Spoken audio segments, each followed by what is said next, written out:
నమస్కారం ETV news కు స్వాగతం ముఖ్యాంశాలు తెలుగు రాష్ట్రాల్లో ఈదురు గాలులతో వర్షాలు హైదరాబాద్ లో 8.4 సెంటీమీటర్ల వాన జంట నగరాల్లో విద్యుత్ కోతలు ట్రాఫిక్ ఇబ్బందులు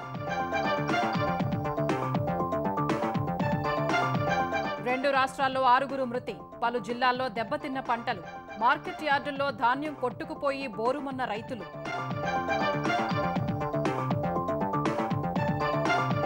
లోక్సభ ఎన్నికల ప్రచారంపై వర్ష ప్రభావం కరీంనగర్లో రేవంత్ సభ రద్దు వేములవాడలో రేపు జరిగే ప్రధాని సభ వద్ద కూలిన టెంట్లు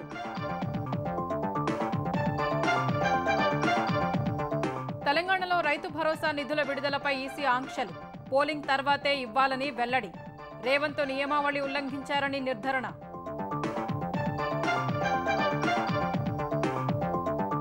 వైకాపా నేతల అక్రమార్జనను కక్కిస్తానన్న చంద్రబాబు పెద్దిరెడ్డి 30,000 కోట్లు కొట్టేశారని ఆరోపణ రాజకీయంగా భూస్థాపితం చేస్తానని హెచ్చరిక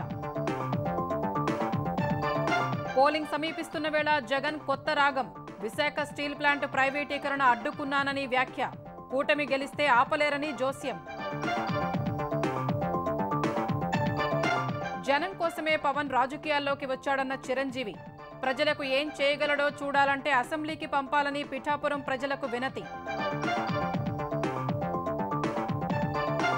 దేశంలో ప్రశాంతంగా ముగిసిన 3వ విడత పోలింగ్ 60% పైగా నమోదైన ఓటింగ్ చివరి విడత ఎన్నికలకు వెలువడిన నోటిఫికేషన్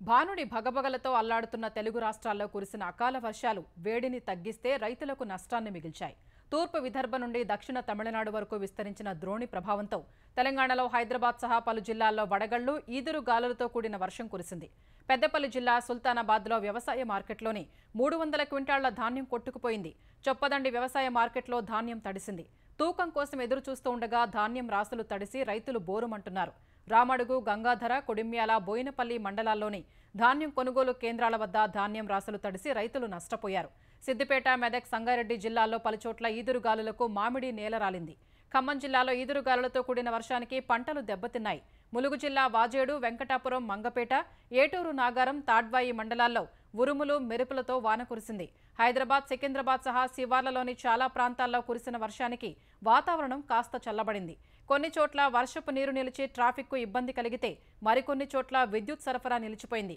శేరిలింగంపల్లిలో 10.8 సెంటీమీటర్లు సికింద్రాబాద్ జీహెచ్ఎంసీ ఆఫీస్ వద్ద 8.4 సెంటీమీటర్ల వర్షపాతం నమోదైతే కుకట్పల్లిలో 7 సిద్దిపేటలో 6.6 మెదక్ జిల్లా మాసాయిపేటలో 6.5 సెంటీమీటర్లు పడింది చాలా ప్రాంతాల్లో 4 నుంచి 6 సెంటీమీటర్ల వర్షపాతం రికార్డైంది అకాల వర్షాల కారణంగా తెలంగాణలో వేర్వేరు చోట్ల 4 మృత్యువాత పడ్డారు హైదరాబాద్ బహదూర్పురా చౌరస్తాలో విద్యుత్ స్తంభాన్ని ముట్టుకున్న ఓ వ్యక్తి విద్యుదాఘాతంతో మృతి చెందాడు మెదక్ జిల్లా కౌడిపల్లి మండలం రాయలపూరు వద్ద కోళ్ల ఫారంలో గోడ కూలి 2 మేస్త్రీలు చనిపోయారు వరంగల్ జిల్లాలో వర్ధన్నపేటలో జాతీయ రహదారిపై వెళుతూ ఉండగా చెట్టు కూలి ద్విచక్ర వాహనదారుడు మృతి చెందాడు ఉమ్మడి కరీంనగర్ జిల్లాలో గాలుల కారణంగా ఎన్నికల ప్రచార సభలకు సమస్యలు ఎదురయ్యాయి కరీంనగర్ ఎస్ఆర్ఆర్ ప్రభుత్వ డిగ్రీ కళాశాల మైదానంలో గాలులకు టెంట్లు కుప్పకూలాయి ముఖ్యమంత్రి రేవంత్ రెడ్డి సభకు హాజరు కావాల్సి ఉండగా భీకర గాలులకు టెంట్లు ఎగిరిపోయాయి ఈ కారణంగా కరీంనగర్లో రేవంత్ రెడ్డి సభను రద్దు చేశారు పెద్దపల్లి జిల్లా మంథనిలోనూ గాలులకు భాజపా సభకు వేసిన టెంట్లు ఎగిరిపోయాయి భాజపా అభ్యర్థి గోమాస శ్రీనివాస్ కు మద్దతుగా రాజస్థాన్ ముఖ్యమంత్రి భజన్లాల్ శర్మ ఈ సభకు హాజరు కావాల్సి ఉండగా గాలులకు టెంట్లు కుప్పకూలాయి భయాందోళనకు గురైన ప్రజలు టెంట్ల కింద నుంచి బయటకు పరుగులు తీశారు పార్టీ నాయకులు అప్పటికే ప్రసంగాలు పూర్తి చేయగా రాజస్థాన్ సీఎం తన వాహనం నుంచే కొద్దిసేపు మాట్లాడారు అటు రేపు వేములవాడలో ప్రధాని నరేంద్ర మోదీ పాల్గొనాల్సిన సభ వద్ద కూడా ఈదురు గాలులు అకాల వర్షానికి తాత్కాలిక టెంట్లు నేలకూలాయి కుర్చీలు కొట్టుకుపోయాయి వర్షం తగ్గిన తర్వాత కూలిన టెంట్లను మళ్లీ వేస్తున్నారు ఆంధ్రప్రదేశ్లోని కోస్తా జిల్లాల్లో ఈదురుగాలులతో కూడిన వర్షాలు పడ్డాయి పల్నాడు జిల్లా అచ్చంపేట అమరావతి క్రోసూరు మండలాల్లో ఉరుములు మెరుపులతో వానపడగా ఆరబెట్టిన మిరప మొక్కజొన్న పంటలు తడిచిపోయాయి క్రోసూరు మండలం ఊటుకూరులో పిడుగుపాటుకు పొలం నుంచి ఇంటికి వస్తున్న తల్లి కుమార్తె ప్రాణాలు కోల్పోయారు కృష్ణా జిల్లా గుడివాడలో గాలివాన బీభత్సం సృష్టించింది పలుచోట్ల విద్యుత్ స్తంభాలు విరిగిపడగా భారీ వృక్షాలు నేలకొరిగాయి తిరువూరు పరిసర ప్రాంతాల్లోనూ ఉరుములు మెరుపులతో వర్షం కురిసింది మోపిదేవి అవనిగడ్డ చల్లపల్లి మండలాల్లో ఈదురు గాలులతో కూడిన వర్షం పడగా మామిడికాయలు నేలరాలాయి నందిగామలో ఉరుములు మెరుపులతో కూడిన వర్షం పడింది. విజయవాడలో గాలి దుమారం బీభత్సం సృష్టించింది.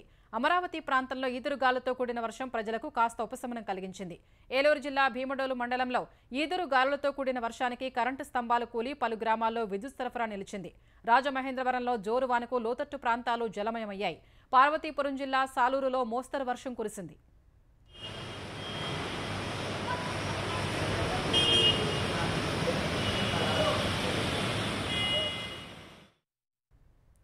వైకాపా నేతలు అవినీతి అక్రమాల ద్వారా దోచుకున్న డబ్బును కక్కిస్తానని తెలుగుదేశం అధినేత చంద్రబాబు అన్నారు. చిత్తూరు జిల్లా పొంగనూరులో ఎన్నికల ప్రచారం చేసిన చంద్రబాబు ఇసుక, మైనింగ్, మద్యం వ్యాపారం ద్వారా మంత్రి పెద్దిరెడ్డి 30,000 కోట్లు కొట్టేశారని ఆరోపించారు. పెద్దిరెడ్డి కుటుంబం దోపిడీపై ప్రశ్నిస్తే తనతో పాటు తెలుగుదేశం నేతల్ని అక్రమ కేసులతో వేధించారని ధ్వజమెత్తారు. జగన్ ముఖ్యమంత్రి అయ్యాక అన్ని రకాల ధరలు పెంచి ప్రజల్ని బాధేశారని విమర్శించారు. పొంగనూరు ప్రజలకు ఇవాళే స్వాతంత్ర్యం వచ్చిందన్న చంద్రబాబు పెద్దిరెడ్డిని రాజకీయంగా భూస్థాపితం చేస్తామని హెచ్చరించారు. పెద్దిరెడ్డి ఆధిపత్యానికి ఎంపీ అయిన తర్వాత కిరణ్ కుమార్ రెడ్డి చెక్ పెడతారని స్పష్టం చేశారు. ఈ సందర్భంగా పెద్దిరెడ్డి, జగన్పై చంద్రబాబు తీవ్ర స్థాయిలో విమర్శలు గుప్పించారు. ఎంపీలు వీళ్ళే, కాంట్రాక్టర్ వీళ్ళే, మైనింగ్ లో వ్యాపారం వీళ్ళదే, ఇసుక మొత్తం వ్యాపారం వీళ్ళదే, మద్య వ్యాపారం వీళ్ళదే. ఊట్ చేశాడు 30,000 కోట్ల రూపాయలు అవినీతితో సంపాదించిన దుర్మార్గుడు ఈ పాపాల పెద్దిరెడ్డి. ఎవరు ఆనందంగా ఉండకూడదు, ఎవరి దగ్గర డబ్బులు ఉండకూడదు, మొత్తం డబ్బులు ఆయన దగ్గరనే ఉండాలి. మళ్ళా క్లాస్ వార్ అంటాడు. క్లాస్ వార్ కాదు జగ్గుబాయ్, ఇది క్యాష్ వార్. నీ దగ్గర పాపాల పెద్దిరెడ్డి దగ్గర ఖజానాలో ఉండవలసిన డబ్బులు నీ దగ్గర ఉంది. జూన్ 4వ తారీఖున కక్కిస్తా. బానిసలుగా బతకడం కంటే తిరుగుబాటు చేసి ఇలాంటి వాళ్ళని భూస్థాపితం చేయగలిగితే మీకు అభివృద్ధి ఉంటుంది. ఏం తమిళలో మీరు సిద్ధమా అడుగుతున్నా? ఆంధ్రప్రదేశ్లో పోలింగ్ సమీపిస్తున్న వేళ సీఎం జగన్ కొత్త రాగం అందుకున్నారు. విశాఖ స్టీల్ ప్లాంట్ను ప్రైవేటీకరించకుండా తానే అడ్డుకున్నానని విశాఖలోని గాజువాకలో నిర్వహించిన ప్రచారంలో పేర్కొన్నారు. ఈ సందర్భంగా ప్రధాని మోదీపై విమర్శలు గుప్పించిన జగన్ ఎన్నికల్లో గెలవడం కోసం ప్రధాని కూడా అబద్దాలు చెబుతున్నారని మండిపడ్డారు. చంద్రబాబు అవినీతికి పాల్పడ్డారని గతంలో విమర్శించిన మోదీ ఎన్డీఏలో చేరాక ఆయనతోనే అభివృద్ధి సాధ్యమని చెబుతున్నారని విమర్శించారు. ప్రత్యేక హోదా ఇస్తామని మోదీ ఎందుకు చెప్పలేదన్న జగన్ స్టీల్ ప్లాంట్ ప్రైవేటీకరణ చేయబోమని ఎందుకు ప్రకటించలేదని ప్రశ్నించారు. విశాఖలో ఎన్డీఏ అభ్యర్థులు గెలిస్తే విశాఖ స్టీల్ ప్లాంట్ ప్రైవేటీకరణను ఎవరూ ఆపలేరని వ్యాఖ్యానించారు. అటు మోడీ గారు ఇదే చంద్రబాబు గురించి గత ఎన్నికల ముందు ఏమన్నారో ఒక్కసారి గుర్తుకు తెచ్చుకోండి అని మిమ్మల్ని అందరినీ కూడా కోరుతా ఉన్నా. ఇదే మోడీ గారు మళ్ళీ చంద్రబాబును తమ ఎన్డీఏ గూటికి వచ్చాడు కాబట్టి ఇంతకంటే గొప్పవాడు లేడు అని చెప్పి ఇవాళ చెప్తా ఉన్నాడు అని అంటే, వారితో ఉంటే ఒకలాగా, వారితో లేకపోతే మరోలా మాటలు మారుస్తా ఉన్నారు అని అంటే నిజంగా రాజకీయాలు ఏ స్థాయికి దిగజారిపోయాయో ఒక్కసారి గమనించమని అడుగుతా ఉన్నా. ప్రత్యేక హోదా ఇస్తామని జట్టు కట్టారా అని అడుగుతా ఉన్నాను. స్టీల్ ప్లాంట్ ప్రైవేట్ పరం చేయము అని జట్టు కట్టారా అని అడుగుతా ఉన్నాను. మీ జగన్ ఆమోదం లేదు కాబట్టి స్టీల్ ప్లాంట్ ప్రైవేటీకరణ ఇంతవరకు కేంద్రం వెనకడుగు వేసింది. అలాగే రైల్వే జోన్కు భూములు మనం ఇచ్చినా కూడా కావాలని అవి తీసుకోకుండా లిటిగేషన్ పెడతా ఉన్నారు.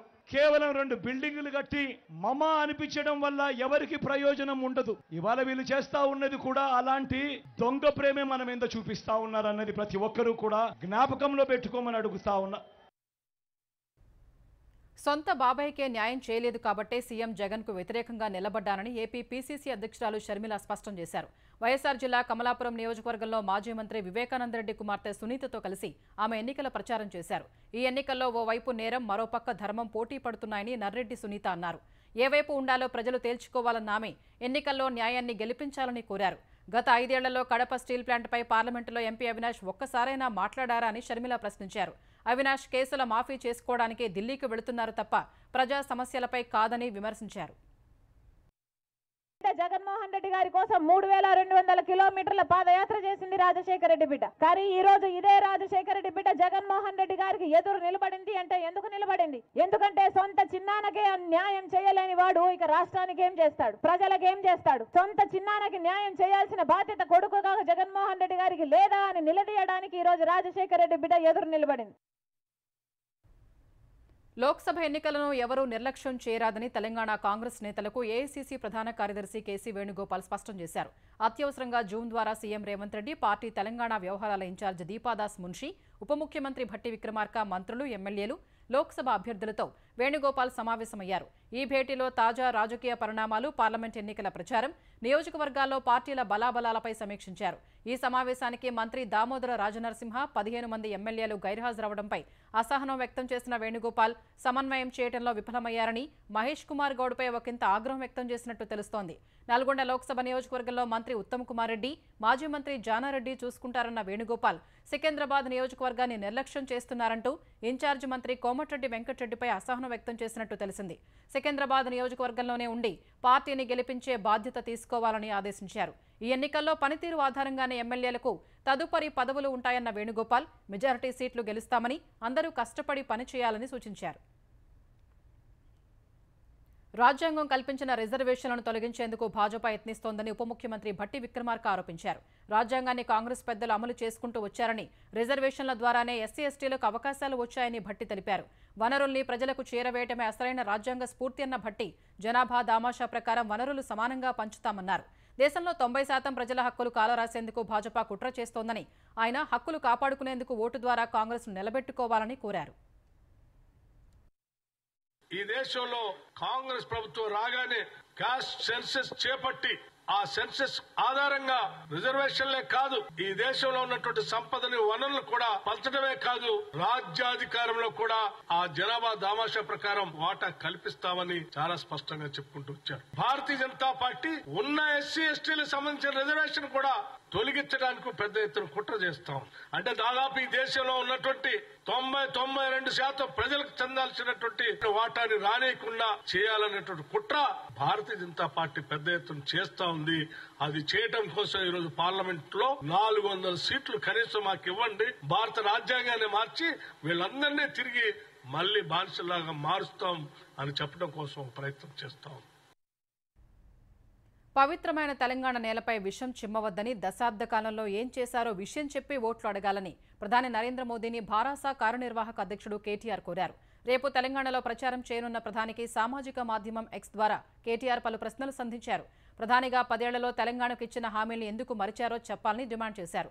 తెలంగాణలో ఒక్క సాగునీటి ప్రాజెక్టుకు కూడా జాతీయ హోదా ఎందుకు ఇవ్వలేదో చెప్పాలన్నారు. యువతకు ఉపాధి కల్పించే Kazipet coach factory, Bayyaram steel factory, Hyderabad ITIR ప్రాజెక్టును ఎందుకు ఇవ్వలేదో ప్రధాని చెప్పాలని కేటీఆర్ డిమాండ్ చేశారు. తెలంగాణకు నవోదయ పాఠశాలలు, మెడికల్, నర్సింగ్ కాలేజీలు, ఐఐటీ, ట్రిపుల్-ఐటీ, ఐఐఎం, ఐజర్, ఎన్ఐడీలను ఎందుకు ఇవ్వలేదో చెప్పాలన్నారు. చేనేత రంగంపై జీఎస్టీ వేసి మగ్గానికి ఎందుకు మరణ శాసనం రాశారో వివరించాలని కోరారు.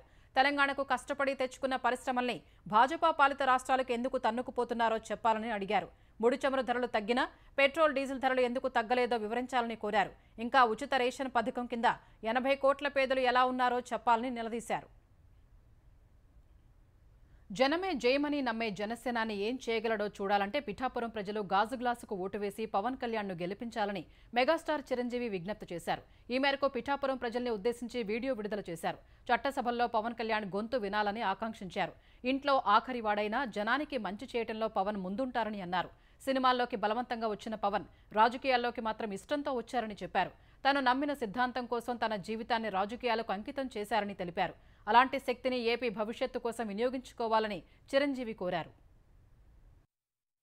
కొణిదెల పవన్ కళ్యాణ్ అమ్మ కడుపున ఆఖరివాడిగా పుట్టిన, అందరికీ మంచి చేయాలి, మేలు జరగాలి అనే విషయంలో ముందువాడుగా ఉంటాడు.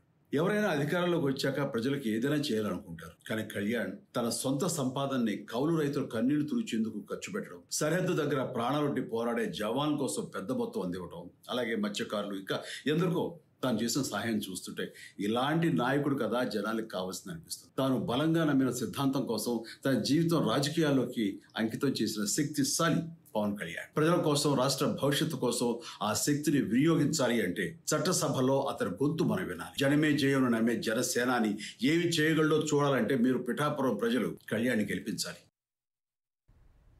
ప్రభుత్వ పథకాలను ఆపాలని ఎన్నికల సంఘం చెప్పలేదని, పోలింగ్ తర్వాత పంపిణీ చేయాలని మాత్రమే చెప్పినట్లు ఏపీ ఎన్నికల ప్రధానాధికారి ముఖేష్ కుమార్ మీనా స్పష్టం చేశారు. షెడ్యూల్కు ముందే నిధులు మంజూరు చేసిన పథకాలను కూడా అడ్డుకోవడమేంటని ముఖ్యమంత్రి జగన్ చేసిన వ్యాఖ్యలపై ఆయన ఈ మేరకు స్పందించారు. పోస్టల్ బ్యాలెట్ ఓట్లకు సంబంధించి 4.3 లక్షల మంది ఉద్యోగుల్లో 3.3 లక్షల మంది వినియోగించుకున్నారని తెలిపారు. పోస్టల్ బ్యాలెట్ వినియోగానికి రేపటి వరకు గడువు ఉన్నట్లు మీనా గుర్తు చేశారు. భద్రతా విధుల్లో వెళ్లిన వారికి ఈ నెల 9న కూడా అవకాశం ఉందని తెలిపారు. కొందరు ఉద్యోగుల్ని ప్రలోభాలకు గురి చేస్తున్నట్లు సమాచారం ఉందని, ఒంగోలులో కొందరు ప్రలోభాలకు లోనైనట్టు నిర్ధారణకు వచ్చామని చెప్పారు. కొందరు తమకు డిజిటల్ మార్గాల్లో వచ్చిన మొత్తాన్ని తిప్పి పంపారని, దీనిపై విచారణ చేపడుతున్నామని వివరించారు. మనకు చేయూత ఆసరా కింద కమిషన్కి పంపించిన రికమెండేషన్ తర్వాత కమిషన్ నిన్న they have asked some more details. అంటే ఆ స్కీమ్ సంబంధించి లాస్ట్ టైం ఎప్పుడు ఇచ్చారు, ఏ పీరియడ్లో ఇస్తారు, ఏ పద్ధతిలో ఇస్తారు, ఆ కొన్ని ఇంకా ఫర్దర్ డీటెయిల్స్ అడగడం జరిగింది చేయూత ఆసరాకి సంబంధించి. So we have send it to the concern department, ఈరోజు పంపించాము. సో వాళ్ళు మళ్ళీ దీనిపైన క్లారిఫికేషన్ రాస్తే then again we will recommend it to the election commission. కొన్ని స్కీమ్స్ గురించి for example Vidya Deevena commission has given direction that you wait till the election is over, election తర్వాత మీరు ఇచ్చేయండి. So commission never says that you do not give it. Machilipatnam పెనమలూరులో దాడి ఘటనలో బాధ్యులపై చర్యలు తీసుకోవాలని ఏపీ డీజీపీ హరీష్ కుమార్ గుప్తాకు ఫిర్యాదు చేసినట్లు సిటిజన్స్ ఫర్ డెమోక్రసీ కార్యదర్శి నిమ్మగడ్డ రమేష్ తెలిపారు. ఎన్నికలు ప్రశాంతంగా జరిగేందుకు చర్యలు తీసుకోవాలని సిఎఫ్డి ప్రతినిధులు డీజీపీకి వినతిపత్రం ఇచ్చారు. పోలింగ్ కేంద్రాల్లో ఎలాంటి అక్రమాలు, దౌర్జన్యాలు జరగకుండా చర్యలు తీసుకోవాలని కోరారు. తమ ఫిర్యాదుపై డీజీపీ సానుకూలంగా స్పందించారన్న నిమ్మగడ్డ రమేష్ బ్యాలెట్ ఓటింగ్ సమర్థంగా నిర్వహించాలని సూచించినట్లు తెలిపారు. మన నిబద్ధత, డిపార్ట్మెంట్లో పారదర్శకత, జవాబుదారీతనం, ఇటువంటి సంఘటనలకి ప్రతిస్పందించే విధానం మీద, మీరు తీసుకునే చర్యల మీద ఆధారపడి ఉంటుంది.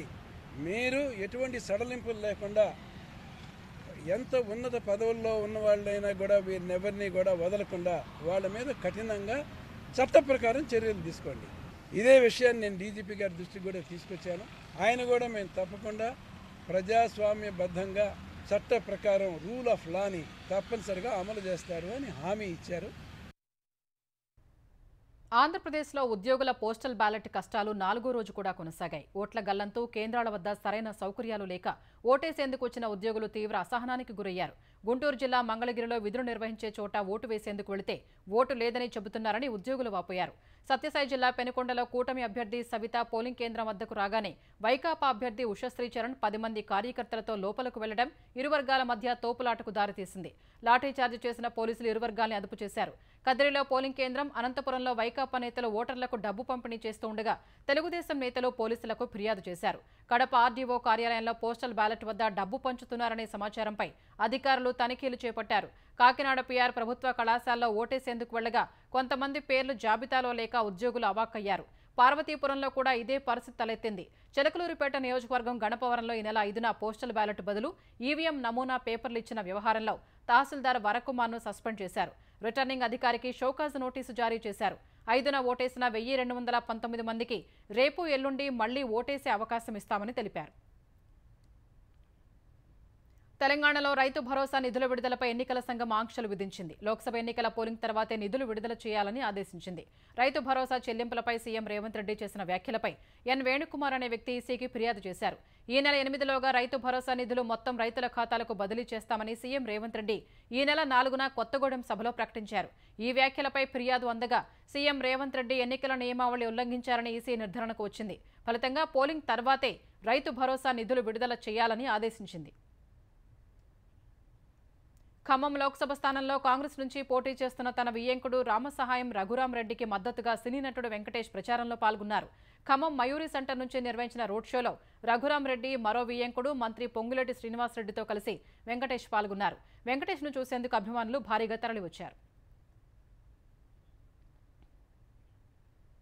ఢిల్లీ మద్యం కేసులో Bharasa MLC Kalvakuntla Kavitha judicial కస్టడీని ED court నెల 14 వరకు పొడిగించింది. కోర్టుకు హాజరైన సమయంలో కవిత కీలక వ్యాఖ్యలు చేశారు. తప్పు చేసిన జేడీఎస్ ఎంపీ ప్రజ్వల్ రేవణ్ణను వదిలేసి దేశం దాటించారని విమర్శించారు. తప్పు చేయని తనలాంటి వారిని మాత్రం అరెస్టు చేయటం అన్యాయమని కవిత పేర్కొన్నారు. ప్రజలు అన్నింటినీ గమనించాలని కోరుతున్నట్లు వివరించారు. ప్రజ్వల్ రేవణ్ణ లాంటి వాళ్ళని వదిలేసి వాళ్ళని దేశం దాటించి వాళ్ళంటి వాళ్ళని అరెస్ట్ చేయడం చాలా అన్యాయం. ఈ విషయం అంతా గమనించాలని కోరుతా ఉన్నాను.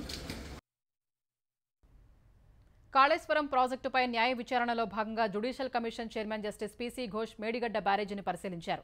హైదరాబాద్ నుంచి మహదేవ్పూర్ మండలం అంబట్పల్లి పంచాయతీ పరిధిలోని మేడిగడ్డ బ్యారేజీకి చేరుకున్న కమిషన్ సభ్యులకు కలెక్టర్ భవిష్ మిశ్రా, ఎస్పీ కిరణ్ ఖరే స్వాగతం పలికారు. జస్టిస్ ఘోష్కు పోలీసు వందనం సమర్పించారు. అనంతరం కమిషన్కు సంబంధించిన అధికారులు, నిపుణుల బృందం సభ్యులు మేడిగడ్డ బ్యారేజీ పరిశీలించారు. మేడిగడ్డ బ్యారేజీపై 7వ బ్లాకులో వంతెనపై కాలినడకన వెళ్లి అణువణువు పరిశీలించారు. 7వ బ్లాక్లో 20వ పియర్ కుంగి దెబ్బతిన్న ప్రాంతాన్ని చూసి వివరాలు సేకరించారు. బ్యారేజీ దిగువకు వెళ్లి పియర్ కింది భాగంలో వచ్చిన పగుళ్లను పరీక్షించారు. మేడిగడ్డ బ్యారేజీ దెబ్బతిన్న పరిస్థితులు, పియర్ కుంగుబాటుపై అధికారుల ద్వారా వివరాలు సేకరించారు. మేడిగడ్డ అతిథి గృహానికి చేరుకుని సంబంధిత నీటిపారుదల శాఖ అధికారులను విచారించారు. బంగాల్లో చెదురుమదురు ఘటనలు మినహా దేశంలోని 11 రాష్ట్రాల్లో 93 లోక్సభ స్థానాలకు పోలింగ్ ప్రశాంతంగా ముగిసింది. ఈ ఎన్నికల్లో 61% పైనే ఓటింగ్ నమోదు కాగా 1351 మంది అభ్యర్థుల భవితవ్యాన్ని ఓటర్లు ఈవీఎంలలో నిక్షిప్తం చేశారు. ఈ ఎన్నికల్లో ప్రధాని మోదీ అహ్మదాబాద్లో ఓటు హక్కు వినియోగించుకున్నారు. భాజపా గాంధీనగర్ అభ్యర్థి కేంద్ర హోంమంత్రి అమిత్ షా అహ్మదాబాద్లో కుటుంబ సభ్యులతో కలిసి ఓటు వేశారు. భాజపా ఎమ్మెల్యే క్రికెటర్ రవీంద్ర జడేజా, అతడి భార్య రివాబా జడేజా జామ్నగర్లో ఓటు వేశారు. ప్రముఖ వ్యాపారవేత్త అదానీ గ్రూప్ అధినేత గౌతమ్ అదానీ అహ్మదాబాద్లో ఓటు వేశారు. కర్ణాటకలోని కలబురగి పరిధిలోని గుండుపర్తిలో కాంగ్రెస్ అధ్యక్షుడు మల్లికార్జున ఖర్గే ఓటు వేశారు. సార్వత్రిక ఎన్నికల 7వ విడత పోలింగ్ జరిగే నియోజకవర్గాలు ఇవాళ నోటిఫికేషన్ వెలువడింది. చివరి విడత 8 రాష్ట్రాలు, కేంద్రపాలిత ప్రాంతాల్లోని 57 స్థానాలకు పోలింగ్ జరగనుండగా ఇవాళ నామినేషన్ల ప్రక్రియ ప్రారంభమైంది. మే 14 వరకు నామినేషన్ దాఖలు చేసేందుకు గడువు ఉండగా 15న వాటి పరిశీలన ఉంటుంది. చివరి విడతలోనే ప్రధాని మోదీ ప్రాతినిధ్యం వహిస్తున్న వారణాసిలో పోలింగ్ జరగనుంది. ఈ నెల 14న మోదీ అక్కడ నామినేషన్ వేయనున్నారు. జార్ఖండ్లో కలకలం రేపిన నోట్ల గుట్టల వ్యవహారంలో ఆ రాష్ట్ర మంత్రి అలంగీర్ ఆలం వ్యక్తిగత కార్యదర్శి సంజీవ్ లాల్ను ఎన్ఫోర్స్మెంట్ డైరెక్టరేట్ ఈడీ అరెస్టు చేసింది. గుట్టలు నోట్లు దొరికిన ఇంట్లో ఉండే సంజీవ్ లాల్ పని మనిషి జహంగీర్ ఆలంను కూడా అరెస్టు చేసినట్లు ఈడీ తెలిపింది. ఈ ఇద్దరిని గత రాత్రంతా ప్రశ్నించిన ఈడీ నగదు అక్రమ రవాణా నిరోధక చట్టం పీఎంఎల్ఏ కింద కేసు నమోదు చేసి అదుపులోకి తీసుకున్నట్లు పేర్కొంది. గరిష్ట స్థాయిల వద్ద ఉన్న దిగ్గజ సంస్థల వాటాల నుంచి మదుపర్లు లాభాల స్వీకరణకు మొగ్గు చూపిన వేళ దేశీయ స్టాక్ మార్కెట్లు నష్టాలు చవిచూశాయి. గత సెషన్లో 17 పాయింట్లు పెరిగిన సెన్సెక్స్ ఇవాళ 384 పాయింట్లు పతనమైంది. ఉదయం 73,973 పాయింట్ల వద్ద బీఎస్ఈ సూచీ ప్రారంభమైంది. మొదట్లో 74,027 పాయింట్ల గరిష్ట స్థాయి నమోదు చేసిన సెన్సెక్స్ తర్వాత క్రమంగా అమ్మకాల ఒత్తిడికి గురైంది. HDFC bank, Reliance industries, ICICI bank వాటాల విక్రయానికి మదుపర్లు మొగ్గు చూపగా 73,259 పాయింట్ల కనిష్ట స్థాయికి పడిపోయింది. చివరకు 73,512 పాయింట్ల వద్ద స్థిరపడింది. జాతీయ స్టాక్ ఎక్స్చేంజ్ సూచీ నిఫ్టీ 140 పాయింట్లు తగ్గి 22,302 వద్ద ముగిసింది.